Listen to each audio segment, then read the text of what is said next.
Oke, Assalamualaikum warahmatullahi wabarakatuh. Ya, pada video kali ini kita akan melakukan tutorial tentang cara pengolahan data sekunder ya. Jadi di sini ada contoh datanya, ada CSR, ROE, dan nilai perusahaan ya.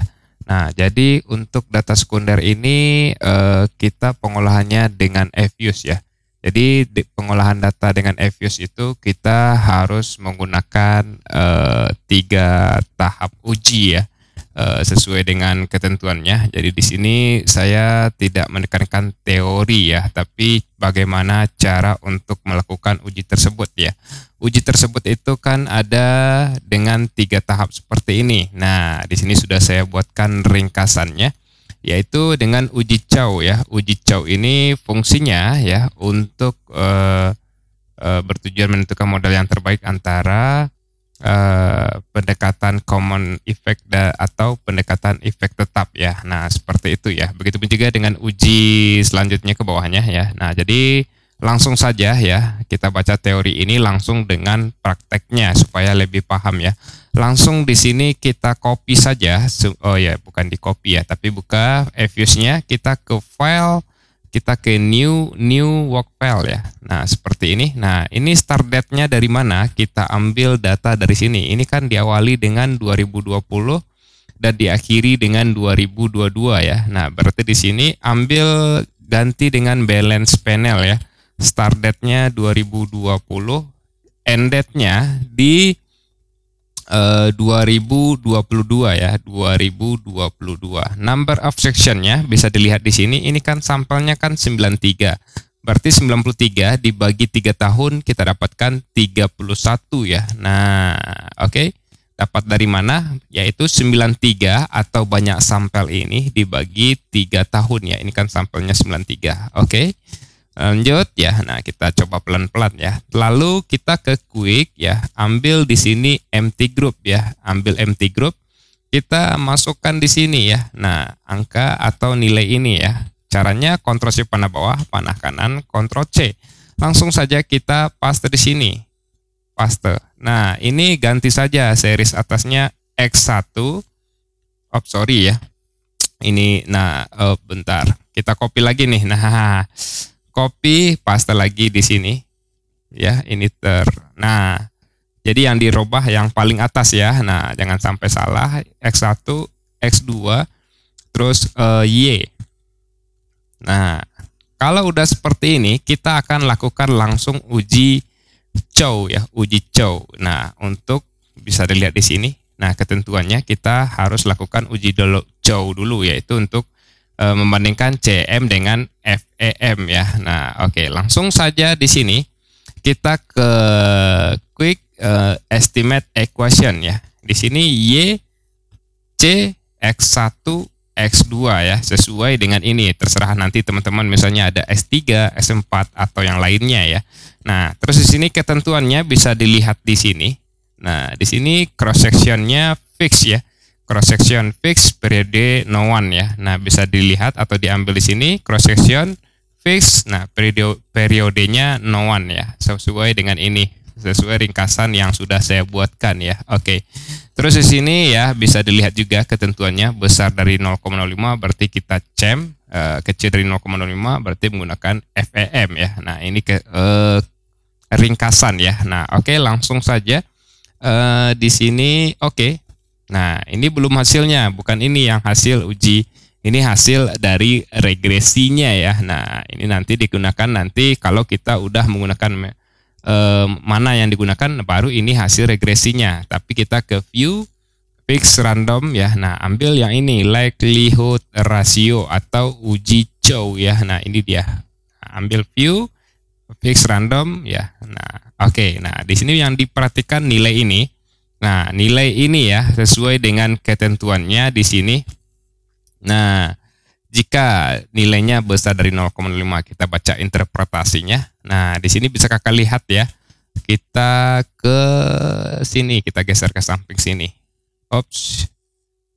Nah, ini dia. Nah, di sini sudah saya salin ke sini ya. Nah, uji Chow bertujuan untuk menentukan model yang terbaik antara common effect dengan pendekatan tetap yang akan digunakan untuk melakukan regresi ya. Nah, dinilai probability section chi-square ya. Nah, jika nilai probability chi-square-nya besar dari 0,05, maka model yang dipilih adalah common effect ya. Jika nilai probability section chi-square kecil dari 0,05, berarti model yang dipilih adalah pendekatan fixed effect ya. Nah, hasil uji Chow menunjukkan nilai probability section sebesar 0,1127. Nah, ini angkanya ya, artinya nilai tersebut di atas 0,05 berdasarkan kriteria pengambilan putusan uji Chow yang telah dijelaskan, maka model yang dipilih adalah CEM ya. Setelah uji Chow dilakukan uji Hausman ya untuk menentukan model atau teknik analisa data panel antara pendekatan common effect dengan pendekatan efek tetap atau fixed effect ya. Jadi ini ujinya kita simpan dulu ya, jangan langsung hasil regresi. Kita lakukan uji yang kedua, yaitu uji uji Hausman ya. Nah, kita mau lihat rem dengan FEM-nya dulu ya. Nah, sebenarnya kita udah bisa lakukan langsung uji Chow ya, menggunakan Chow, tapi kita harus pastikan dulu ya. Nah, kita uji dulu semuanya ya, uji Hausman lagi ya. Kita ke uji Hausman, langsung kita ke estimate seperti ini. Ini jangan ada yang diubah. Panel optionnya sesuai dengan ringkasan yang saya bikin. Cross sectionnya kita ambil random ya. Nah, cross section kita ambil random. Nah, seperti ini. Oke. Nah, di sini udah keluar hasil regresinya. Lalu kita ke view. Kita ke mana lagi? Kita ke bawah. Nah, uji Hausman ya. Langsung kita ke view fixed random Hausman test. Nah, di sini bisa dilihat ya nilai yang digunakan atau yang diambil nilai ini. Nah, uji Hausman bertujuan untuk menentukan model yang terbaik antara pendekatan efek acak dan metode efek tetap ya, yang sebaliknya dilakukan dalam pemodelan data panel. Nah, jika nilai probability-nya kecil dari 0,05 maka dipilih pendekatan fixed effect. Jika nilai probability-nya lebih besar dari 0,05 maka model yang dipilih adalah pendekatan efek acak. Di sini bisa dilihat ya nilainya 0,0422 kecil dari 0,05. Berarti yang diambil yaitu model yang dipilih adalah fixed effect model. Nah, jadi yang kita ambil fixed effect model.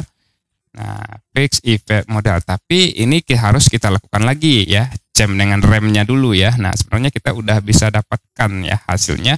Tapi kita intinya kan mau uji dulu ya, mau uji Chow, Hausman, dan LM ya. Nah, jadi kita lanjut lagi, kita ke estimate lagi. Nah, untuk uji Chow ini, untuk uji yang terakhir ini, uji Hausman ini, dia biasanya ada errornya ya, ada errornya. Kita ambil di sini.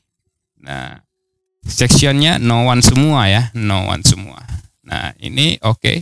Biasanya dia ada error nih, ada error ya di Views versi 10 ya. Nah, kita ke view, fix, ambil LM. Nah, dia akan seperti ini. Lalu kita ambil edge in-nya ya. Nah, ini bisa dilihat ya. Nah, ambil di sini standar Lagrange multiple test ya. Nah, oke. Oke. Nah, di sini keluar hasilnya ya. Nah, bisa dilihat di sini interpretasinya. Nah, nilainya 0, yang dia perhatikan yang ini ya, 0,761 berarti 0,7631 lebih besar dari 0,05, maka metode estimate yang lebih baik yaitu menggunakan CM. Nah, berarti kita memang menggunakan CM ya, sesuai dengan mana yang model CM itu, yaitu model CM adalah model yang common effect model ya. Artinya di sini kita menggunakan ini CEM ya. Nah, fixed effect. Nah, jadi di sini kita ke quick lagi, estimate equation lagi. Nah, jadi di sini ambil di sini Y, C, X1, X2. Nah, di panel optionnya jangan ada yang dirubah ya. Itu disebut dengan model CEM ya, tidak ada yang dirubah. Kalau dirubah, misalnya dirubah ini fix, berarti ini model FEM. Kalau ini dirubah ini, nah artinya model random ya atau rem ya. Nah, oke. Jadi jangan ada yang dirubah. Jadi mana regresi yang dipakai, yaitu nilai dari yang ini. Nah, oke. Nah, inilah regresi nanti yang akan kita asumsi klasik kan ya. Nah, nilai dari ini S1, S2, nilai Durbin Watsonnya, ataupun nanti dengan multikoliniaritasnya ya. Nah, oke. Jadi inilah yang kita lakukan asumsi klasik ya. Nah, dan inilah hipotesis ya. Nah, di sini bisa dilihat ya hipotesisnya X1 kalau diuji T ya, saya baca aja ya. Artinya di sini S1 T hitungnya 3,5 dan X2 T hitungnya 4,9 ya. T hitungnya lebih besar dari tabel dan signifikansinya lebih kecil dari 0,05. Artinya ada pengaruh variabel X1 dan X2 terhadap Y secara parsial atau secara sendiri atau secara individu terhadap Y. Nah, jadi ini tinggal ya, karena ini tutorialnya tentang uji Chow, Hostman, dan LM ya, jadi tidak saya buatkan interpretasi tentang uji T-nya ya. Ya, uji T-nya itu ya syaratnya S1 dikatakan berpengaruh yaitu T hitung lebih besar dari tabel ya. Nah, jadi di sini bisa dilihat ya S1, S2 ya. Nah, jadi videonya tidak terlalu panjang. Kalau kita bikin uji T di video selanjutnya ya, saya lanjutkan di video selanjutnya asumsi klasik sekaligus uji T ya. Nah, oke, udah selesai ya. Mudah-mudahan teman-teman bisa paham. Kalau ada yang bermasalah datanya, tinggal dihubungi nomor yang tersedia ya di samping sini ya. Nah, oke. Kalau ada data yang bermasalah, saya standby 24 jam. Oke, assalamualaikum warahmatullahi wabarakatuh.